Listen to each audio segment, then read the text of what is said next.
তাঁবুতে ফিরে দুধ পান করাতে বসার সাথে সাথে বরকত ও কল্যাণের অজস্র ধারা প্রকাশ পেতে লাগল।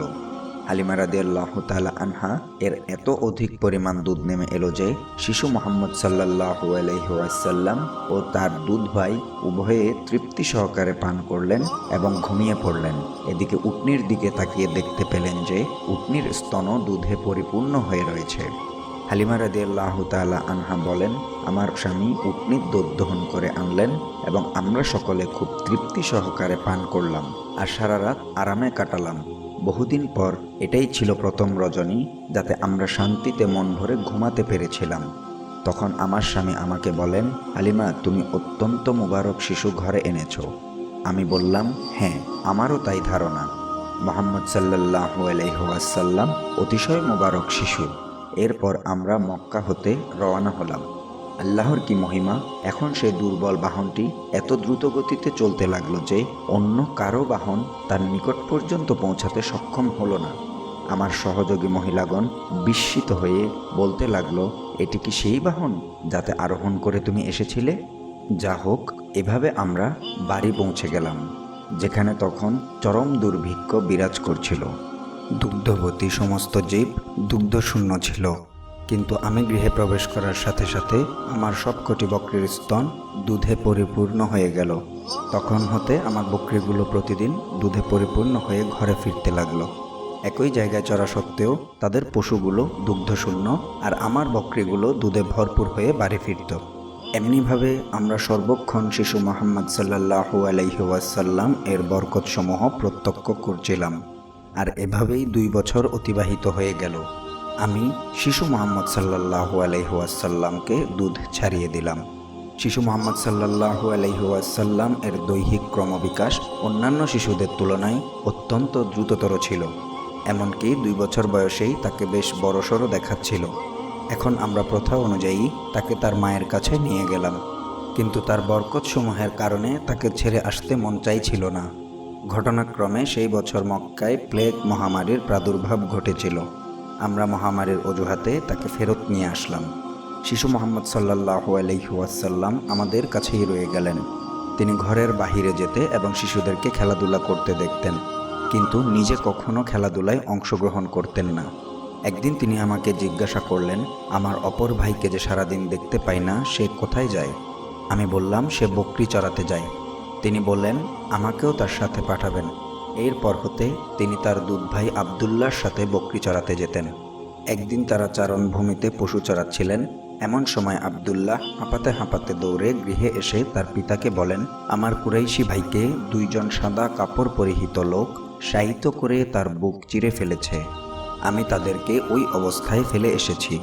আমরা স্বামী স্ত্রী উভয়ে ঘাবড়িয়ে মাঠের দিকে দৌড়ালাম। দেখতে পেলাম মুহাম্মদ সাল্লাল্লাহু আলাইহি ওয়াসাল্লাম বসে রয়েছেন, কিন্তু তার চেহারা বিবর্ণ হয়ে গিয়েছে। আমি জিজ্ঞাসা করলাম, কি হয়েছে তোমার? তিনি বলেন, 2 জন সাদা কাপড় পরিহিত লোক এসে আমাকে ধরে শুইয়ে দিল এবং আমার বুক চিরে তার মধ্য হতে কি যেন খুঁজে বের করলো। আমরা তাকে ঘরে নিয়ে এলাম এবং পরে জনৈক গণকের কাছে নিয়ে গেলাম। গণক তাকে দেখা মাত্র নিজ আসন হতে উঠে দাঁড়ালো এবং তাকে নিজের বুকের উপর তুলে নিল আর চিৎকার করতে লাগলো, হে আরবের জনগণ, তাড়াতাড়ি এসো। যে মহাবিপদ অচিরেই তোমাদের উপর আসছে তা প্রতিহত করো। এই বিপদ থেকে উদ্ধারের পথ হচ্ছে তোমরা শিশুটিকে হত্যা করে ফেলো এবং সাথে আমাকেও হত্যা করে ফেলো। যদি তোমরা তাকে জীবিত ছেড়ে দাও, তাহলে স্মরণ রেখো, সে তোমাদের দিনকে মিটিয়ে দিবে এবং এমন একটি দিনের দিকে তোমাদেরকে আহ্বান করবে যার কথা তোমরা আজ পর্যন্ত কখনো শ্রবণ করনি।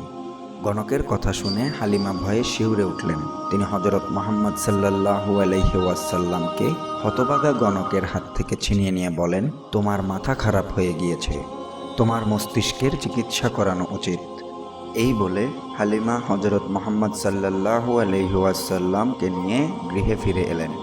কিন্তু এই ঘটনাটি তাকে ঘাবড়ে দিল, কেননা তিনি মুহাম্মদ সাল্লাল্লাহু আলাইহি ওয়াসাল্লাম এর নিরাপত্তার বিষয়ে আশঙ্কাগ্রস্ত ছিলেন। তাই শিশু মুহাম্মদ সাল্লাল্লাহু আলাইহি ওয়াসাল্লামকে তার জননীর নিকট ফিরিয়ে দেওয়ার জন্য অস্থির হয়ে উঠলেন। মক্কায় পৌঁছে শিশু মুহাম্মদ সাল্লাল্লাহু আলাইহি ওয়াসাল্লামকে তার মায়ের নিকট বুঝিয়ে দিলেন। তখন মা আমিনা মা হালিমাকে জিজ্ঞাসা করলেন, মুহাম্মদ সাল্লাল্লাহু আলাইহি ওয়াসাল্লামকে এত দ্রুত ফিরিয়ে আনার কারণ কি? অনেক জোরাজুরি করার পর মা হালিমা সমস্ত ঘটনা খুলে বললেন। মা আমিনা সমস্ত ঘটনা শুনে বলেন, অবশ্যই আমার ছেলের একটি বিশেষ মহিমা রয়েছে।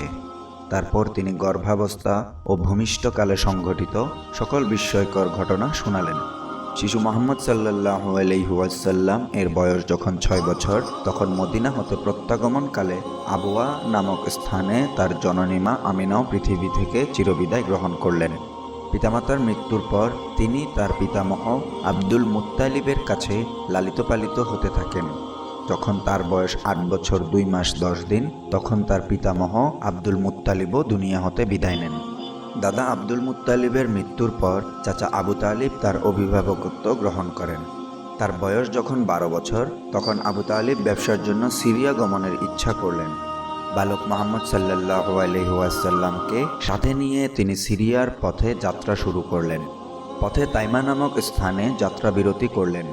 তাইমা অবস্থানকালে একদিন বুহাইরা নামক এক ইহুদি পণ্ডিত তার পাশ দিয়ে যাচ্ছিল। এমন সময় বুহাইরা হযরত মুহাম্মদ সাল্লাল্লাহু আলাইহি ওয়াসাল্লামকে দেখতে পেল। তাকে দেখতে পেয়ে বুহাইরা আবু তালিবকে জিজ্ঞাসা করলেন, আপনার সাথে যে বালকটি রয়েছে সে কে? আবু তালিব বললেন, ছেলেটি আমার ভাতিজা। বুহাইরা আবু তালিবকে জিজ্ঞাসা করলেন, আপনি কি তাকে স্নেহ করেন এবং তার নিরাপত্তা কামনা করেন? জবাবে আবু তালিব বলল, অবশ্যই। তখন বুহাইরা খোদার নামে শপথ করে বলল, আপনি যদি ছেলেটিকে সিরিয়া নিয়ে যান, তবে ইহুদিরা তাকে হত্যা করে ফেলবে, কারণ ইনি হলেন সেই নবী যিনি ইহুদি ধর্মকে মিটিয়ে দিবেন।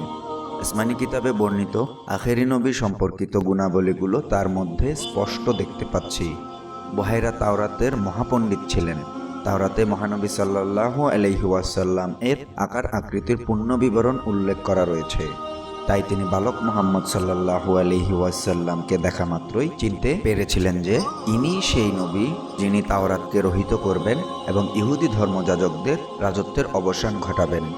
সুতরাং বুহাইরার কথায় আবু তালিবের মনে ভীতির সঞ্চার হলো। তিনি বালক মুহাম্মদ সাল্লাল্লাহু আলাইহি ওয়াসাল্লামকে মক্কায় ফেরত পাঠিয়ে দিলেন। তারপর আস্তে আস্তে তিনি যুবকে পরিণত হলেন।